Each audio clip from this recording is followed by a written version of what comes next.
Ribuan muslimin memadati sepanjang jalan Teluk Tiram Darat Banjarmasin menghadiri puncak peringatan Haul Mu'alim Kiai Haji Abdus Syukur bin Jamaluddin Menang ke-34 besokan Minggu 19 Februari 2023. Ruang induk Masjid Jami Teluk Tiram Banjarmasin penuh dengan jamaah hingga meluber ke ruas jalan.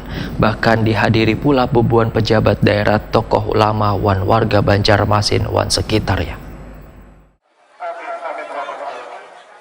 Ribuan muslimin memadati sepanjang jalan Teluk Tiram Darat Banjarmasin menghadiri puncak peringatan Haul Mu'alim Kiai Haji Abdus Syukur bin Jamaluddin Nang ke-34 besokan Minggu 19 Februari 2023. Ruangan induk Masjid Jami Teluk Tiram Banjarmasin ini penuh dengan jamaah hingga meluber ke ruas jalan. Lebih dari 150 tenda didirikan guna memayungi ribuan jamaah yang hadir di sepanjang ruas jalan tersebut. Peringatan Haul Ulama yang akrab disapa Mu'alim Syukur ini dihadiri pula ribuan pejabat daerah, tokoh ulama, wan warga Banjarmasin, wan sekitarnya.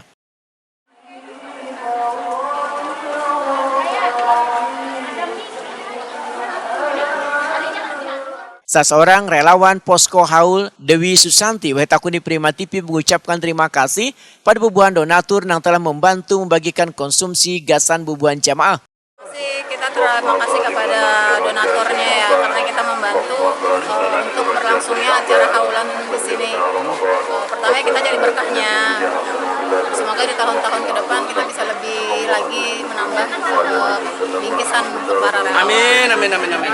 Tadi yang disediakan apa aja di sini? Yang disediakan snack box untuk 1.200 lebih lah.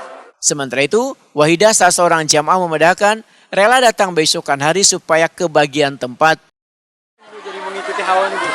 Sebenarnya ada haul kan terus hadir terus gitu. Kenapa? Tujuannya apa? Tujuannya ngambil berkah. Berkah lah. Berkah guru Kiai Mu'alim.